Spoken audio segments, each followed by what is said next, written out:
ओम शांति। 5/5/2022 की साकार मुरली सुनते हैं। बाबा के मीठे मधुर वाक्य। मीठे बच्चे, तुम बाप की श्रीमत पर चलो तो तुम्हें कोई भी दुख दे नहीं सकता। दुख तकलीफ देने वाला रावण है जो तुम्हारे राज्य में होता नहीं। प्रश्न, इस ज्ञान यज्ञ में तुम बच्चे कौन सी आहुति देते हो? उत्तर, इस ज्ञान यज्ञ में तुम कोई तिल जौ की आहुति नहीं देते। इसमें तुम्हें देह सहित जो कुछ भी है वह सब आहुति देनी है, अर्थात बुद्धि से सब भुला देना है। इस ज्ञान की संभाल पवित्र रहने वाले ब्राह्मण ही कर सकते हैं। जो पवित्र ब्राह्मण बनते वही फिर ब्राह्मण सो देवता बनते हैं। गीत चला, तुम्हें पाके हमने जहाँ पा लिया प्रभु। ओम शांति। बच्चे आए हैं बाप के पास, बच्चे जरूर आएंगे ही तब जब बाप को पहचान कर बाप कहेंगे, नहीं तो आ ही नहीं सकते। बच्चे जानते हैं हम जाते हैं निराकारी बेहद बाप के पास। फिर बाबा कहते, उनका नाम शिव बाबा है, उनको अपना शरीर नहीं है, उनका कोई भी दुश्मन बन नहीं सकता। यहाँ दुश्मन बनते हैं तो राजाओं को मार डालते हैं। गांधी को मारा क्योंकि उनका तो शरीर था, बाप को तो अपना शरीर है नहीं। मारने चाहेंगे वह भी उसको जिसमें प्रवेश करता हूँ। आत्मा को तो कोई मार काट नहीं सकते। तो जो मुझे यथार्थ रीति जानते हैं उनको ही राज्य भाग देता हूँ। उन्हों के राज्य भाग को कोई जला नहीं सकता, न पानी डुबो सकता।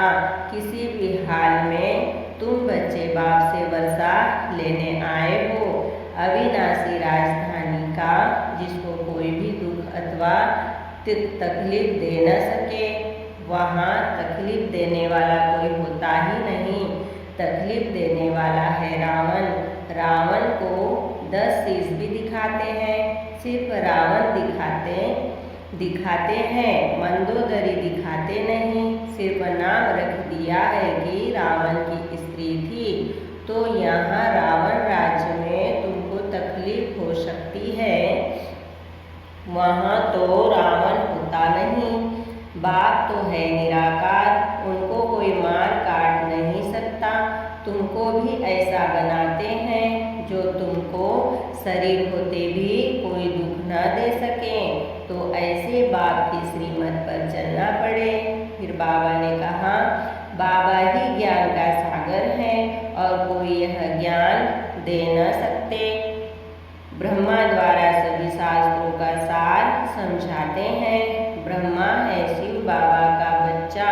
ऐसे नहीं कि विष्णु की नाभि से ब्रह्मा निकला। अगर नाभि कहे तो शिव बाबा की नाभि कमल से निकला। तुम भी शिव की नाभि से निकले हो, बाकी चित्र तो सब रॉन्ग है। एक ही बाबा राइटियस है, रावण अनराइटियस बना देते हैं। यह खेल है, इस खेल को तुम ही जानते हो। कब यह रावण राज्य शुरू हुआ, कैसे मनुष्य गिरते गिरते गिर ही गए, ऊपर कोई भी चढ़ न सके।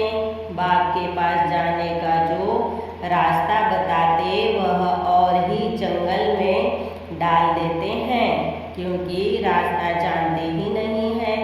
बाबा के घर और स्वर्ग का जो भी गुरु आदि हैं वो सब है हठयोगी। घर बार छोड़ देते हैं, बाबा छुड़ाते नहीं हैं।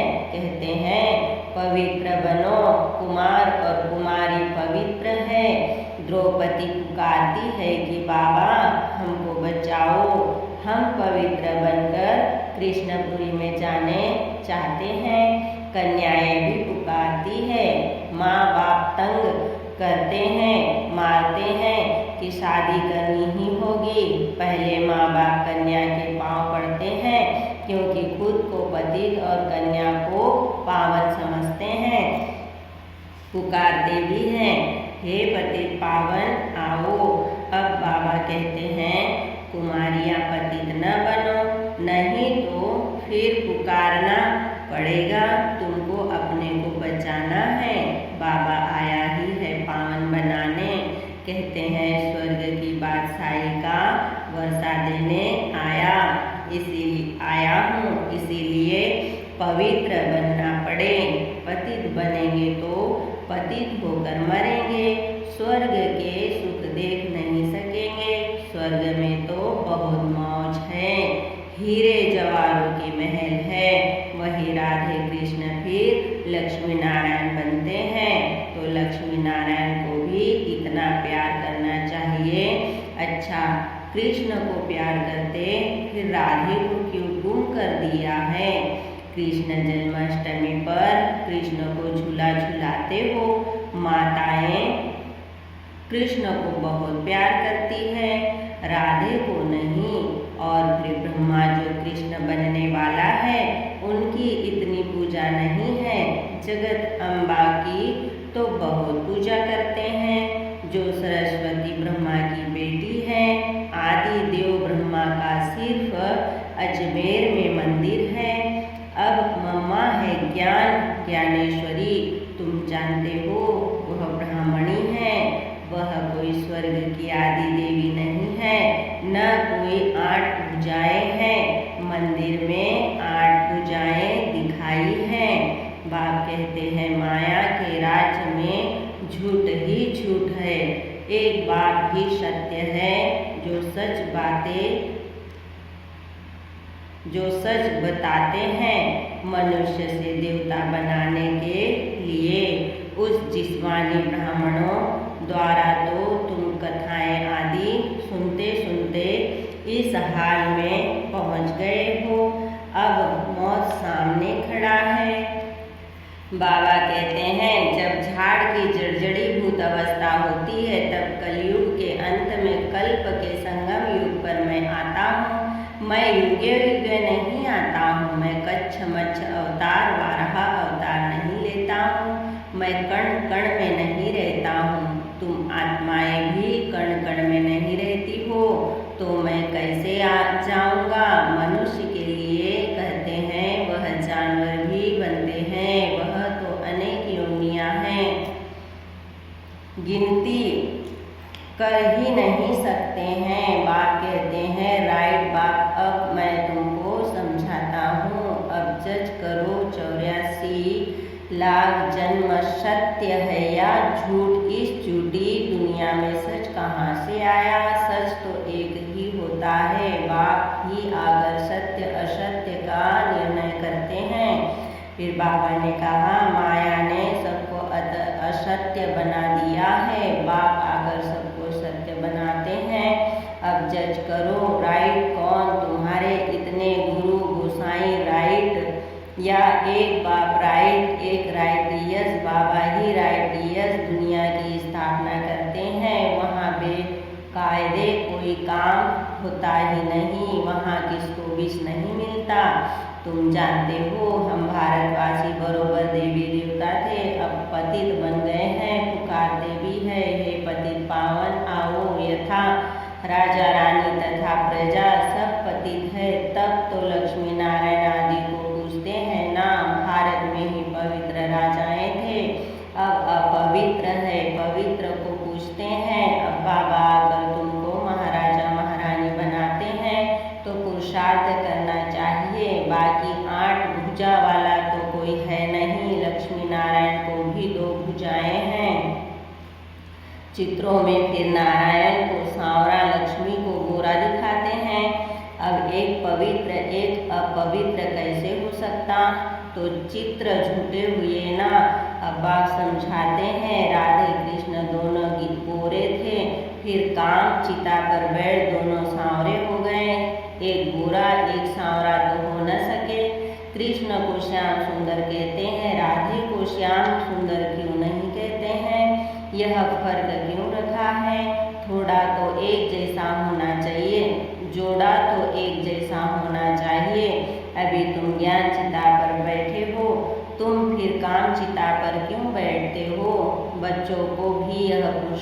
पुरुषार्थ कराना है।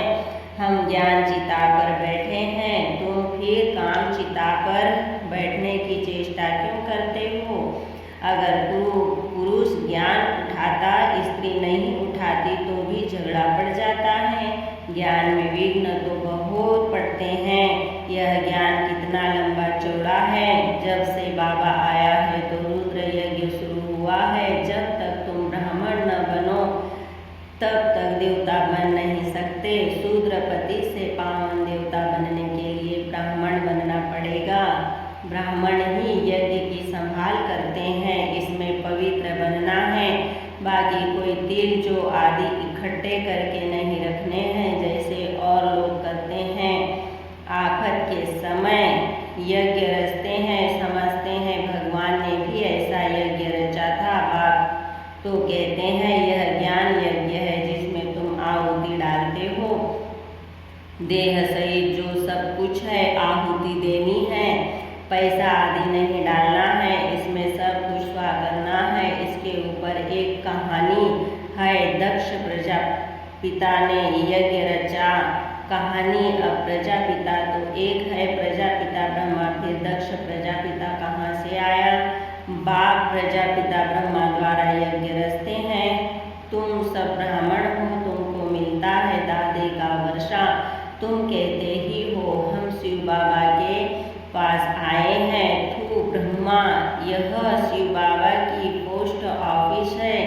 चिट्ठी भी लिखो तो शिव बाबा थू ब्रह्मा, बाबा का निवास इसमें है। यह सब ब्राह्मण पावन बनने के लिए ज्ञान योग सीख रहे हैं।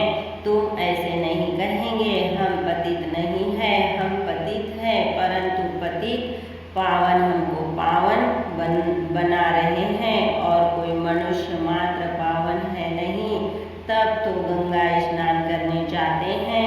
अभी तुम जानते हो कि एक सद्गुरु बाबा ही हमें पावन बनाते हैं। फिर बाबा ने कहा उनकी श्रीमत है, बच्चे तुम मुझ एक के साथ अपना बुद्धि योग जोड़ो, जज करो। चाहे उन गुरुओं के पास जाओ, चाहे मेरी मत पर चलो, तुम्हारा तो एक ही बाप टीचर सतगुरु है। बेहद का बाप सभी मनुष्य मात्र को कहते हैं। आत्माभिमानी बनो। देवताएं आत्माभिमानी होते हैं।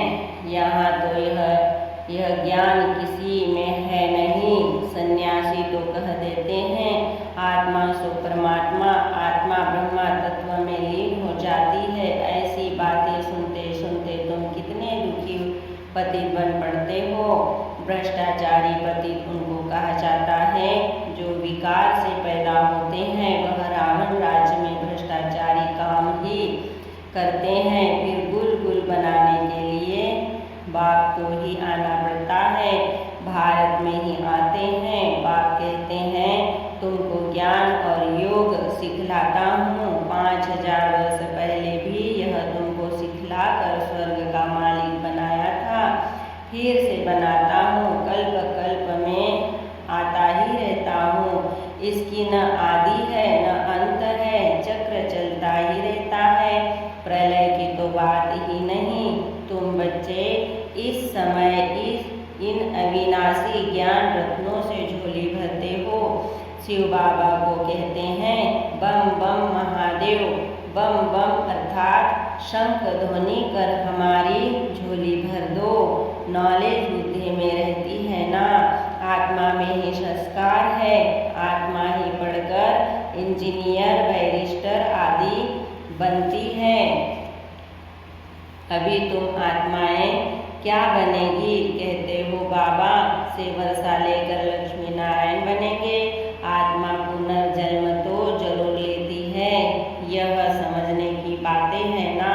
कोई को सिर्फ यह 2 अक्षर कान में डालो, तुम आत्मा हो।